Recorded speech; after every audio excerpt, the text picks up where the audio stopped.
Good morning. Good morning. My name is Nate Klug. I'm one of the ministers here, and I'm so delighted to welcome you to the First Parish in Lincoln this morning.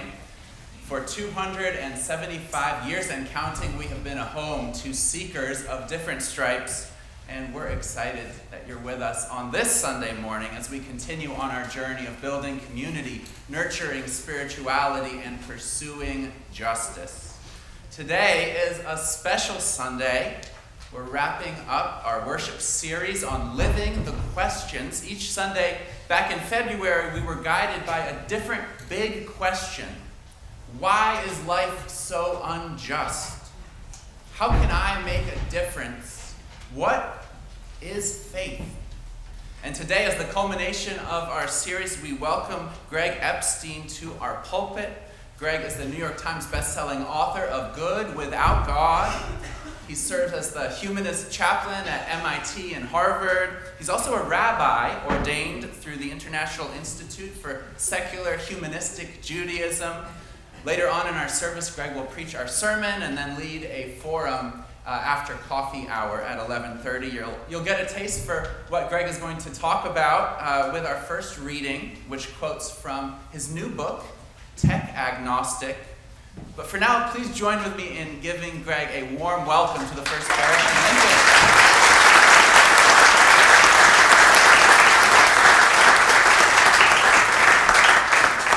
If you might be visiting with us this morning, we are so glad to have you. One of the ministers would love to chat with you afterwards.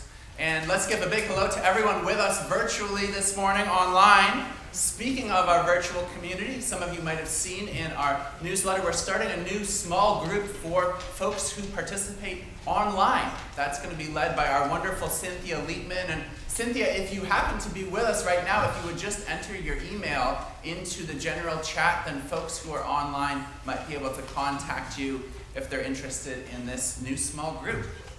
I want to thank everyone who does so much behind the scenes to keep the First Parish in Lincoln humming. Thanks especially to our friends who are up the hill with all our kids doing religious exploration this morning. Sophie and Orly helping out in the nursery, Jeannie and Caroline leading our whole lives for our first graders, Samantha working with little R.E. and Natalie Elms, who is leading Interfaith Breakfast Club this morning. Thanks for the flowers below the pulpit, given by Lucy Sachs in honor of Reynold on the occasion of his 85th birthday. Happy birthday, Reynold.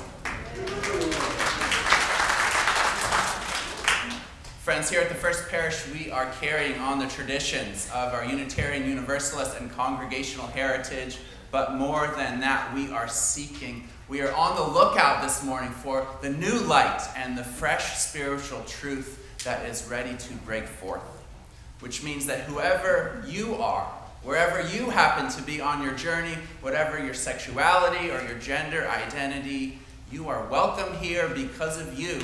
This body is more complete.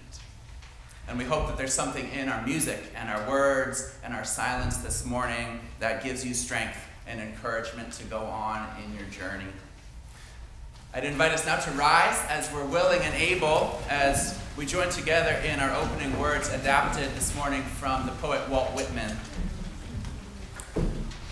The sum of all known reverence I add up in you, whoever you are. Those who govern are there for you. It is not you who are there for them. All music is what awakes from you when you are reminded by the instruments, the sun and stars that float in the open air, the apple-shaped earth and we upon it, the endless pride and outstretching of people, unspeakable joys and sorrows, the wonder everyone sees and everyone else they see. It is for you, whoever you are. It is no farther from you than your hearing and sight are from you. Happiness, knowledge, not in another place, but this place. Not for another hour, but this hour. Let's remain standing as we sing our opening hymn, which you can find in our gray hymnals. And this morning we're going to sing verses 1, 2, 3, and 5 of All Creatures of the Earth and Sky.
continuing on in that spirit of covenanting together, we invite you now to turn to your neighbor, maybe get out of your pew and greet one another with a sign of peace, remembering we are one community.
It's cold outside, but it's warm and happening in here. Good morning, everyone. I feel a little bit like those NPR interviewers who start an interview by reading somebody back what they themselves wrote. So this will be fun. Our first reading this morning comes from our guest, Greg Epstein's book, Tech Agnostic, which many of us have spent some good time with. So let's listen for a word of wisdom or an intriguing phrase, and let's let our hearts and minds be open. We wake up, and before our smart mattresses or smart watches can stop monitoring our every sleeping heartbeat and breath, our smartphones light up as we check them for the first time that morning. Male Orthodox Jews are required to thank God they are not a woman, among other prayers, upon exiting their bed. Many of us, immediately upon rising, stare at our smartphones, performing our own strange rituals. These may or may not include cursing God for our Twitter X feed. Phone still in hand, where it will remain for much of the day, we stumble to the bathroom where we might, if we're lucky enough to afford one, brush our teeth with a smart toothbrush, or clean ourselves with a smart toilet. In the kitchen, we barely notice our smart refrigerator or smart dishwasher, but our network sees them. Our smart doorbell, watching vigilantly for intruders, lets us know whether we have achieved fulfillment in the form of our Amazon package having been successfully delivered. That is the term they use. However we choose to spend our day, one thing is clear. Not only will we be surrounded by intelligent products, each created to perfectly optimize every detail of our environment.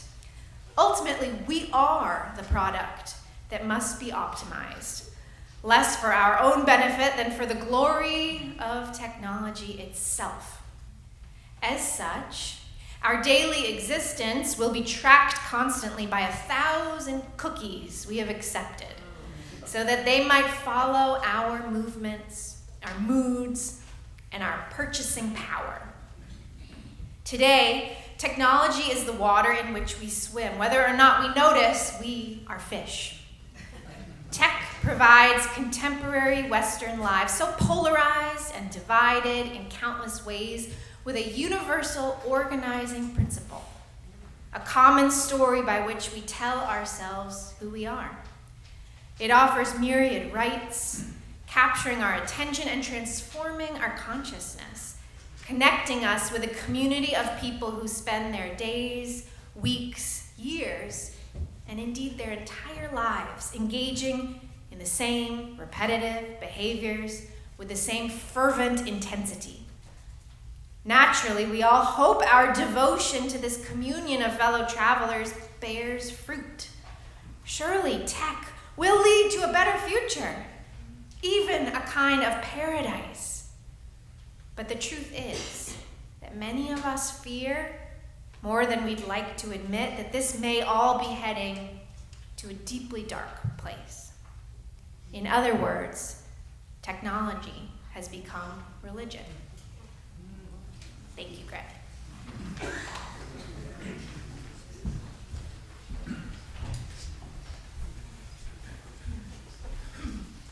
Now, friends, comes the time we set aside for silent and spoken prayer. To settle ourselves, we'll sing hymn number 298 in the gray hymnal. Then we'll take 2 minutes for silent prayer, meditation, or just gazing out our clear windows. You can stay seated.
Beloved people, we continue in prayer now by lifting up those joys and concerns, those people and places that are on our hearts this morning. If you're with us online, we'd love to hear from you as well. Please remember to enter your prayer in the general chat. And if you're with us in person, just raise your hand, and Kit and I will make our way around with the microphones. For what and for whom do we pray this morning? My family in Germany and many others like them are afraid of what might come to Europe. And I pray to God that we are not going to have another war. I vaguely remember World War II, the destruction, the hunger, and we don't need more like that. Let wiser words and people prevail. Thank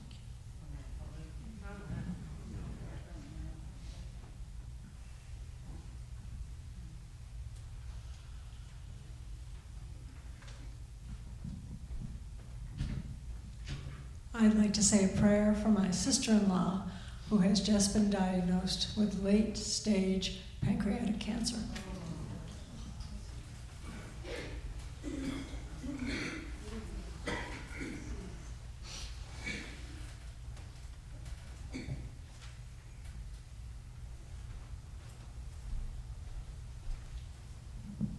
A prayer of celebration for all the amazing artists last night performing, especially our own Alex, who played the violin.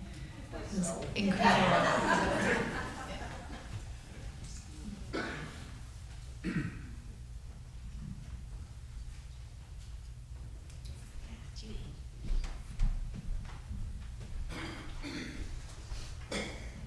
I just want to say a prayer of gratitude for a visit from my grandchildren who are full of zooming energy and silliness, and it was lovely.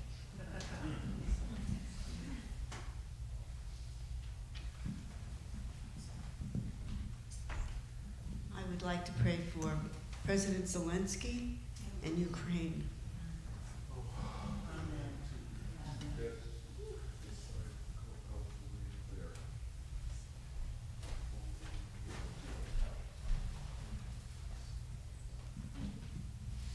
Okay, hi guys, my name is Sage. I just want to say thank you to you all. I know I have no right to speak, but don't we all? Yes, you do.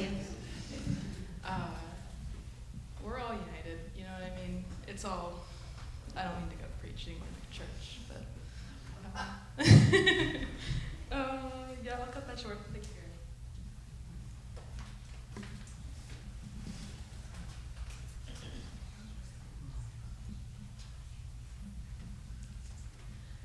A prayer for both Palestinians and Israelis in Gaza and in the surrounding territories. May they find ways to come together, to live in peace with each other.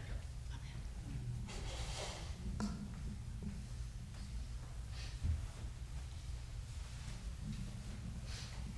I had not thought until this morning about a relationship between technology and religion.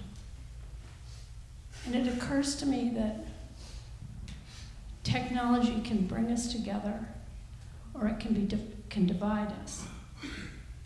And I see that too with some of the prayers that were just said. How religion, as we sit here this morning, I feel brings us together in so many ways.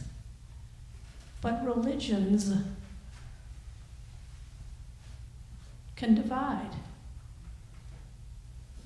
And I have to ponder that. But it's true, I think. And we need to think about that.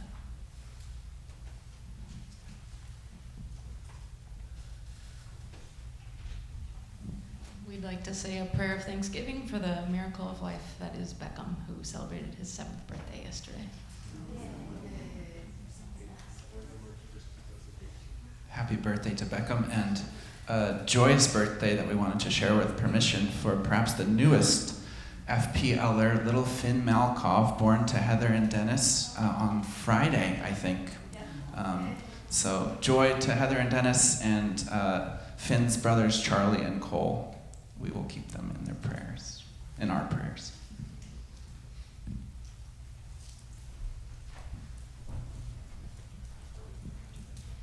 A prayer from our online community from Cynthia, a prayer for a smooth recovery for our grandchild Emery after surgery on Friday. I offer a prayer of gratitude for the love and good energy present in spaces like this. May it give us strength and carry us through the times ahead.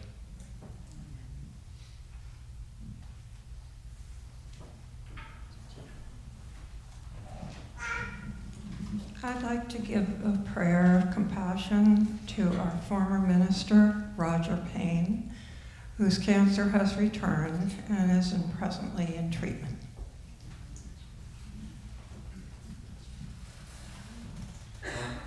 And similarly, a prayer for Pope Francis as he goes through a lot of treatment, and gratitude for his work to try to bring peace and community to much of the world.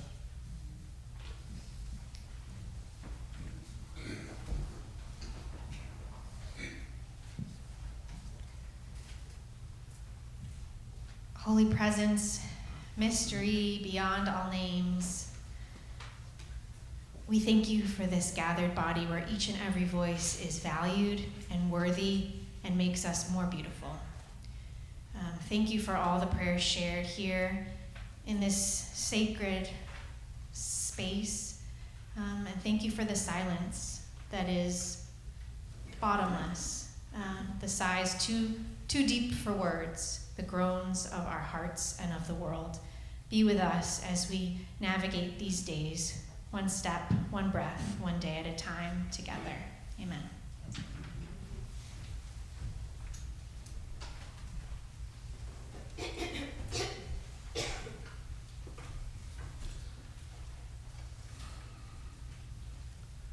Spirit of love and life, we arrive in this clear windowed space, space made holy by our own flawed humanity with questions, so many questions. Why are we here? What is the meaning of life? Why do socks disappear forever in the wash, but embarrassing memories stay with us always? We accept that some mysteries have no answers. Why we always remember clever comebacks 2 hours too late. Or why the Christians and the theists among us always sit on the north side of the sanctuary, the humanists and the skeptics on the south. Forgive me, God of many names, I made that up. May we make peace with uncertainty, even as we futilely Google for answers. We give thanks for so many things, for our children, our elders, for Greg Epstein, and for meteorological spring, which arrived yesterday, although it doesn't feel like it this morning.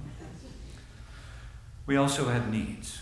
We humbly ask that we may have the patience to accept the things we cannot change, the energy to change the things we can, and the wisdom to know that when the Wi-Fi router fails, it is not a cosmic conspiracy. May we be kind, even to people with really bad manners.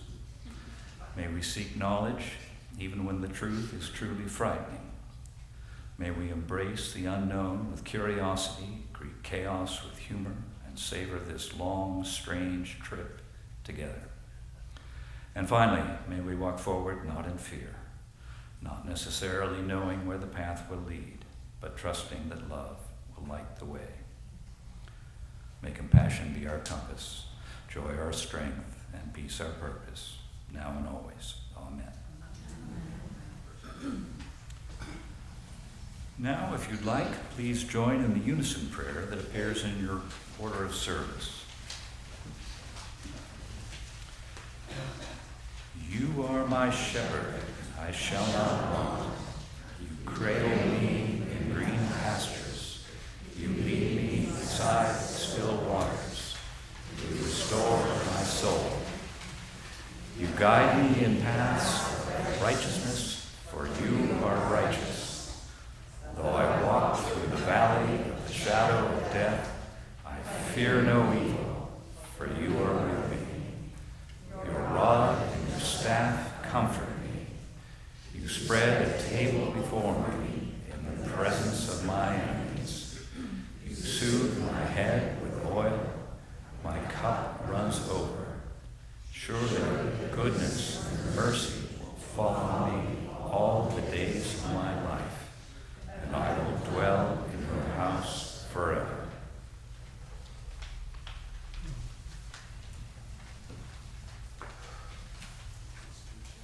So friends, back in the fall, we began this new fund, which was a way of collecting donations as a form of royalties for every time we sung or heard a spiritual in one of our services.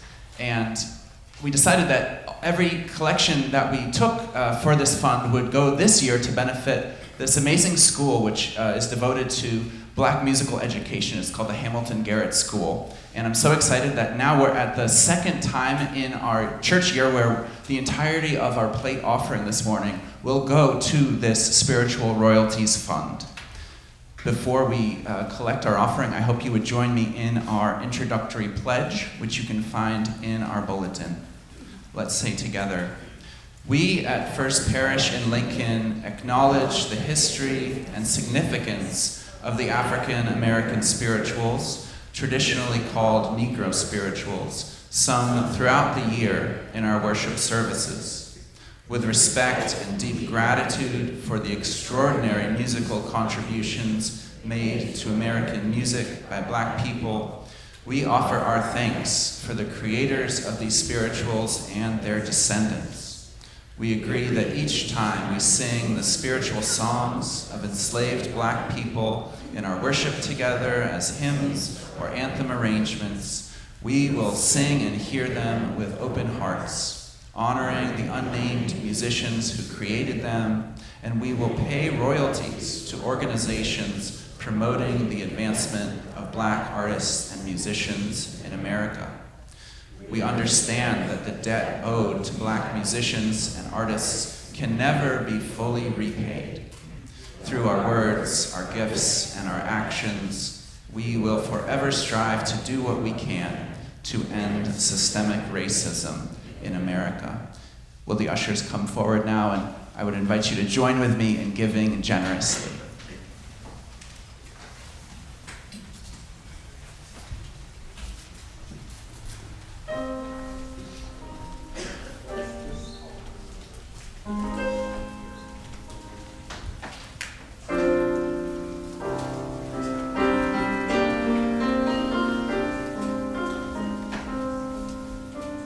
Sometimes I feel like a mother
give thanks for both these gifts and the givers, and we ask that we may use these gifts wisely and well, both to nurture the life of this congregation and to further the goals of justice and peace throughout the world. You may be seated.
Thank you, choir.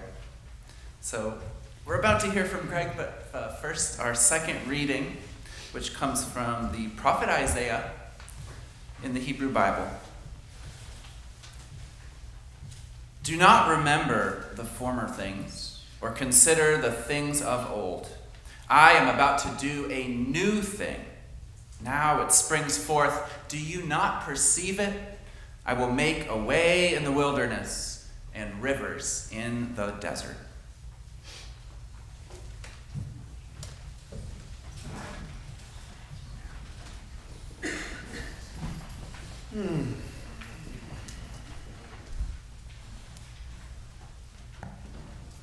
Well, good morning. Thank you so much, Reverend Nate and Reverend Kit, and for this entire beautiful community. I'm really delighted to be here, and I'm especially delighted that the community has this group, the Atheists and Other Seekers Discussion Group. It's wonderful that a congregation like this, vibrant, thoughtful group of people, has such a group. So to those of you who've organized that or participated or might participate later today, we'll have a discussion that we'll be able to get to more things than I'll have time for in these 15 minutes. I say congratulations and ramen, which of course is the traditional honorary greeting of the Church of the Flying Spaghetti Monster. My name is Greg Epstein. I work as the humanist chaplain at Harvard University and at MIT as an atheist, or an agnostic if you want to get particularly philosophical about it. But I like the word humanist, which refers to the idea of living a good life, pursuing a better world for all, without belief in a God or the supernatural. And I've served for 20 plus years now, including in elected and appointed interfaith leadership roles, as a kind of professional advisor and clergy person for the non-religious, which I wrote all about in a book over a decade ago called Good Without God, What a Billion Non-Religious People Do Believe. We'll have plenty of time to discuss all that at the forum afterwards, but these remarks will be focused on my new book, Tech Agnostic, which, yes, argues that Silicon Valley has become the largest and most powerful religious center, kind of new Jerusalem, in the world today. And sure, I'll admit, my thesis may be, I don't know, say a quarter comedy. But I assure you, the other 4 quarters are all quite serious. After all, in the 100 or so days since my book Tech Agnostic's publication, right before the election, Elon Musk has more than doubled his wealth to getting close these days, depending on the day, to $500 billion. Multi-billionaire tech investor Peter Thiel, the longtime mentor to Vice President J.D. Vance, has gone public as a promoter of Christianity in Silicon Valley, proclaiming Donald Trump to be the herald of the apocalypsis, as he puts it. And Bill Gates has speculated that humanity will need a, quote, new religion or a new philosophy, unquote, to deal with the change that AI is soon to cause. So, one question we could discuss at the forum then would appear to be what to do with messianic figures who acquire so much power that the truth of their message seems to be beside the point. Still, while the book calls tech a religion, that doesn't mean that I want us all to become tech atheists. I don't proselytize for atheism in my work as a chaplain. I'm delighted to be here. And I'm not advocating for unbelief in tech to the tune of return to gathering around a stone ring of fire or writing on cave walls. Rather, I've been traveling all over the virtual world these past few months to call for a tech reformation. And I'm extremely mindful that I do so standing here today before a congregation that knows a thing or two, more than a thing or two, about Reformation. Tracing your roots back not only to 2 of the most liberal Christian denominations in the 19th century, but therefore also to the literal Reformation that took place just over 500 years ago today, with a call to question the most powerful authorities of those days.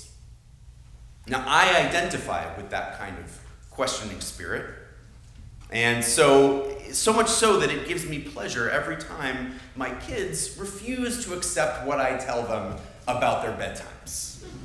Even though they still need to go to sleep, eventually. But let me tell you a little bit more about the book before we come back to Reformation. To write Tech Agnostic, I immersed myself in the tech world for 5+ years in conducting hundreds of interviews with CEOs, founders, venture capitalists, tech scholars, but also psychologists, social workers, clergy members and theologians, Uber and Lyft drivers and gig workers, labor organizers and neo-Luddite activists, and more. All inspired me to argue that to better understand the role that tech plays in our lives today, we need to see it as a faith and to critique it and reform it as such. Now, I began working on the book in 2018 after I was invited to join the Massachusetts Institute of Technology as a chaplain in addition to my then 13 years at Harvard, and I became fascinated by the letter T in MIT. I'd spent my entire adult life studying religion, a fascination that even took much of my childhood in Flushing, Queens, New York City. This was my neighborhood at the time. Neighborhood, it's like 600,000 people, but it was called perhaps the most religiously diverse neighborhood in the history of the world when I was growing up there. And those experiences taught me to see religion as the most powerful social technology ever created, a technology that we're participating in right now, right? But I realized after a decade living extremely online that that's no longer true. Tech is now the world's most powerful social technology.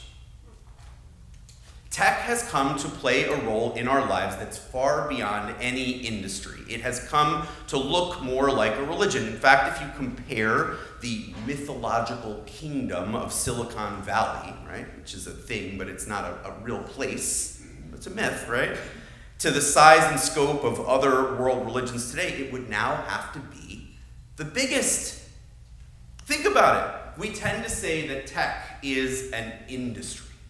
But that description makes no sense because there's no longer any religion, any major industry on earth that isn't a tech industry.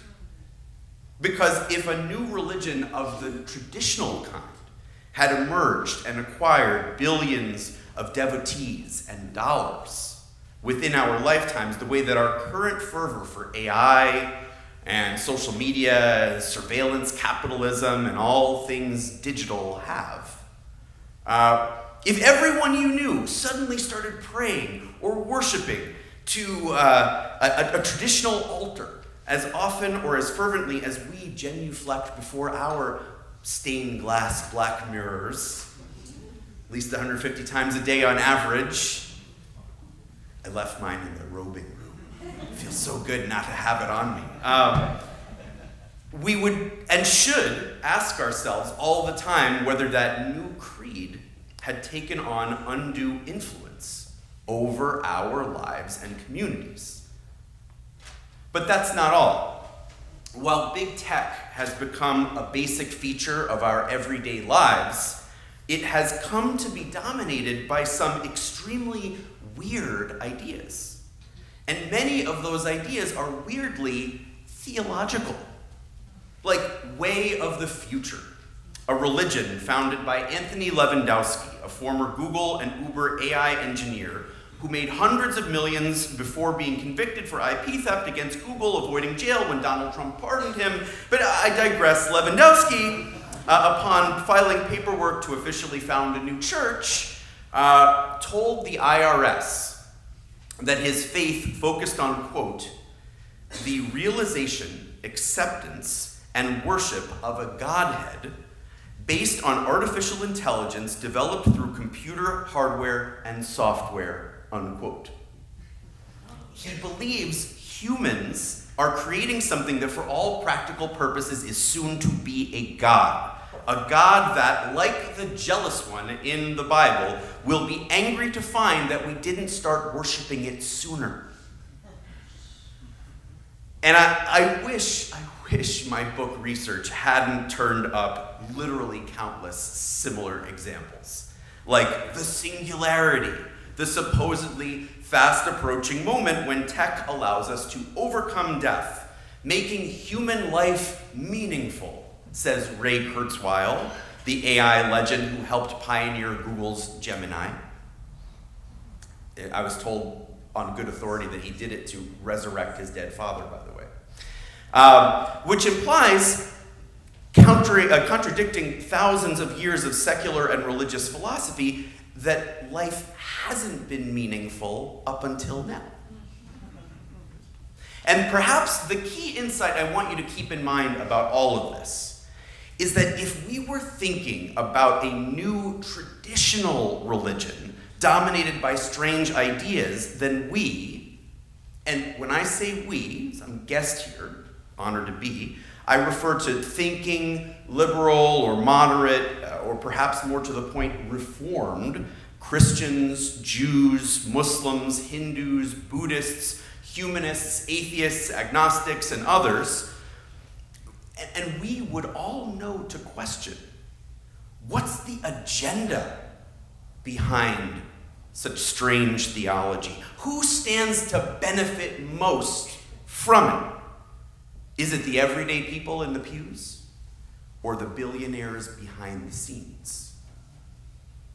In tech, we desperately need more critical thinking about why we're being sold such grand ideas and lofty ideals. Because many of the most important weird tech ideas I explore in Tech Agnostic are not just fanciful notions. They directly influence the movement of billions of dollars. So let's talk about heaven. It's a genuinely beautiful and meaningful concept for many, and I'm absolutely fine with that, even if I am among those who, like John Lennon, prefer to imagine that there's no such thing. The problem is that in the hands of infallible extremists or absolute monarchs, the concept can be used to justify almost anything. Sure, society isn't fair or equitable or safe, your family is suffering and the future looks bleak, but stop complaining and obey my commands, say such rulers, because if you do, you'll go to paradise. And if not, you'll go to the other place. This classical theological trope appears in a 2003 essay, quote, "Astronomical Waste, the Opportunity Cost of Delayed Technological Development," unquote, by Nick Bostrom, the former longtime Oxford professor who was among the world's most decorated figures in AI, until last year when he was forced to close his Future of Humanity Institute. A little racism problem. But anyway, in the piece, Bostrom argued that every year that sufficiently advanced technology is not developed and colonization of the universe is delayed, there is a, quote, "corresponding opportunity cost," unquote, of the trillions of hypothetical future digital lives that tech could bring to the universe. In other words, if you don't pump billions into the coffers of AI leaders now, you are denying the birth of billions of AI people in a celestial tech future. And by doing so, you might even, yes, you might even be committing genocide. Yes, that's the case made by the influential tech billionaire and investor and founder Marc Andreessen, who says the same, says much the same in his famous 2023 Techno-Optimist Manifesto. Quote, "We believe any deceleration of AI will cost lives," writes this multi-billionaire Andreessen there, continuing, quote, "Deaths that were preventable by the AI that was prevented from existing is a form of murder," unquote. Yikes.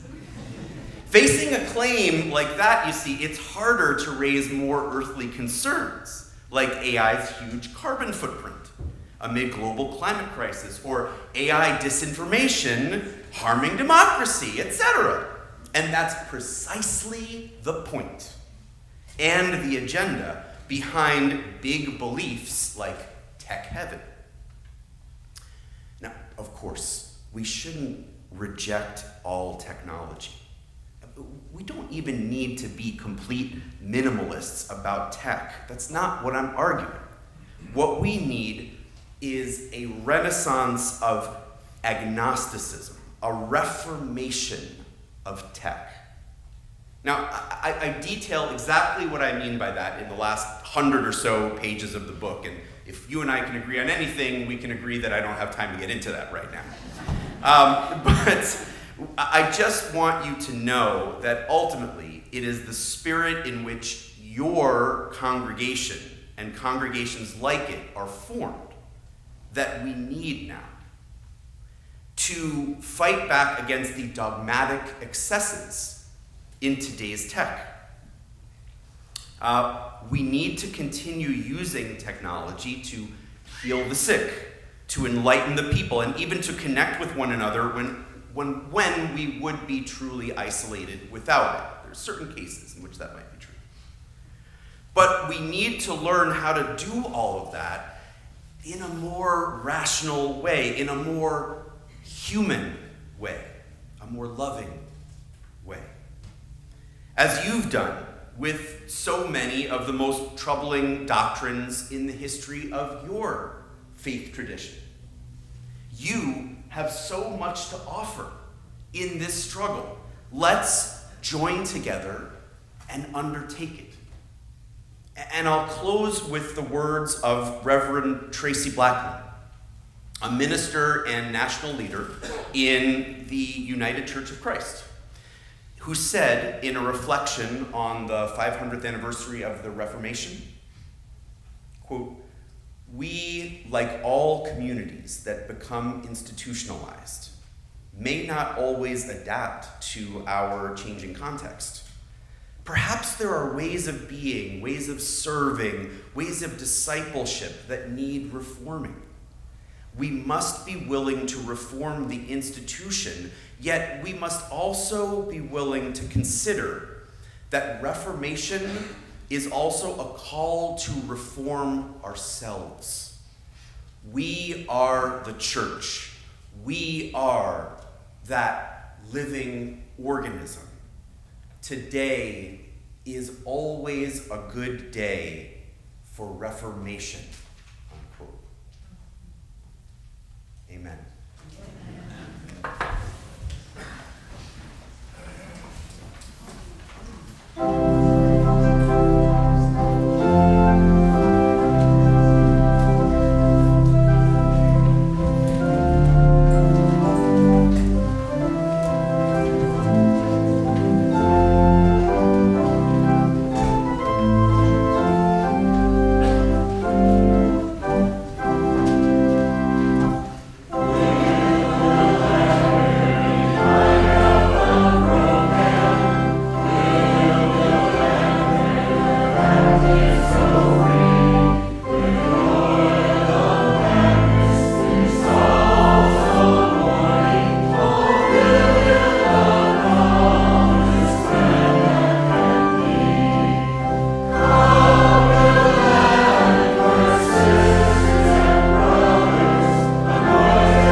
thank each and every one of you for being with us on this special Sunday. Many thanks to Greg for sharing your insight and wisdom. Please join us through these doors for coffee and treats, and then we'll start our forum where we have a chance to hear a little more from Greg and then ask all of our pressing questions at 11:30. And now let's listen for a word of blessing. First of all, I want to affirm how powerful it is. I mean, you might think of yourself as an open-minded person, but this is an act of open-mindedness. This is a congregation deeply rooted in Christian tradition and history, and you've now just turned it over for a benediction to, an atheist that just preached about tech. But it's an honor to be part of that. We heard so much in this period of time together, from the memory and fear of hunger amid World War to this brilliant idea of owing royalties and making good on that for the use of powerful music, to the birth of new life and the love of beloved children. And there's so much that happens in the midst of a congregation. And it's so powerful to be part of one for those of us who get to be. And I guess what I want to leave you with is, even in my humanist tradition, I studied the Bible and the Talmud, and there's this word, lahakdish, or kedusha. It's the idea of sacredness in the biblical language. It comes from a root that simply means to separate, to set aside. And so, you've set aside this moment as special to you, to be with these people. And the idea, as I understand it, is when you're faced with a difficult moment or difficult questions in the week ahead, you take that in you which caused you to set this aside, and you let that inform you and keep you at peace, because you've got that in you and you've got that around you. And therefore, as you have difficult moments in this week ahead, know that you're already taking part in and giving part to that which brings peace. Thank you. Thank you.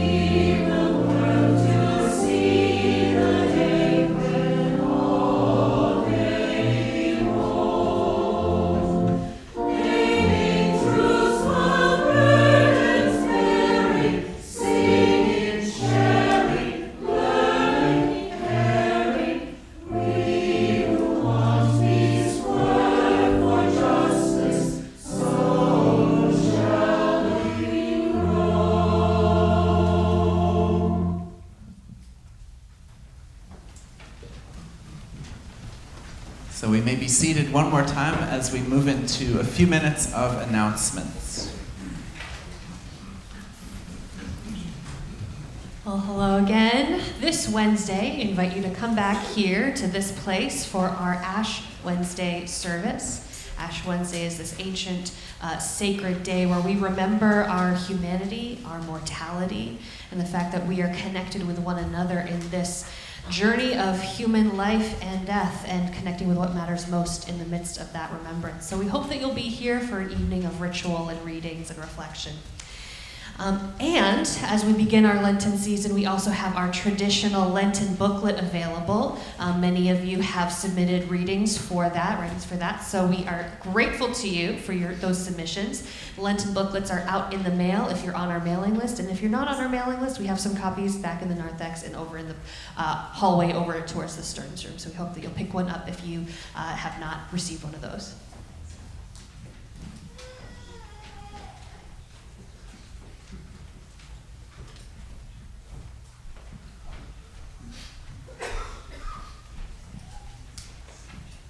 So I am teaching a public speaking class for children from 5th to 8th grade. And if anybody is interested, tomorrow at the Learning Commons at the Lincoln Public School, we'll have 8 or 9 5th through 8th graders that are going to be taking their hands at stepping up to stage and getting over their stage fright to share some things that they've either written or prepared or going to teach to others. So if anybody would like to attend, again, it's at the Lincoln Public School at the Learning Commons tomorrow from 5 to 6 p.m.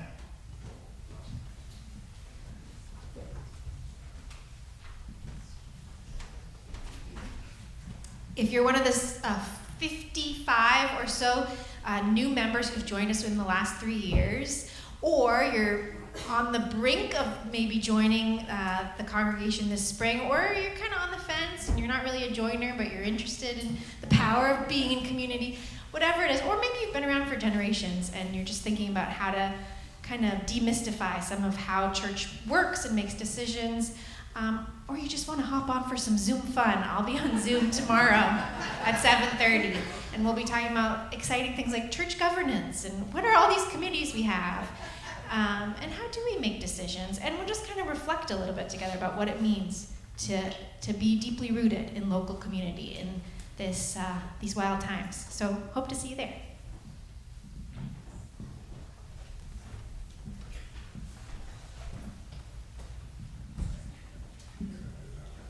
Good morning, Elizabeth here with the Family Connections Committee. I just want to flag a date, March 24th, starting at 7:30. We will be hosting a potluck. Sorry to have my back to you. For parents, caregivers, grandparents, aunts, mentors, uncles, friends of children in this time. Speaking of seeking a deeper connection, we're going to be discussing mental health and how we can support one another in this community and how we can support our children. So we will have a panel and it will be a potluck. We'll share the evening together and ask some questions that are on our minds for our children. Thank you.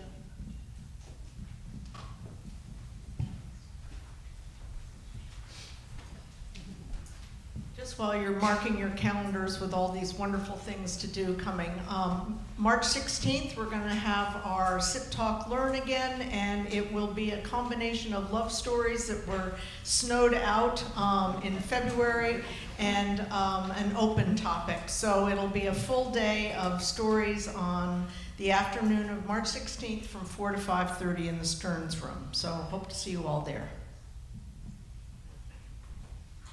And next Sunday, our forum where we talk about the Black Lives Matter banner, which was going to happen in February and got snowed out.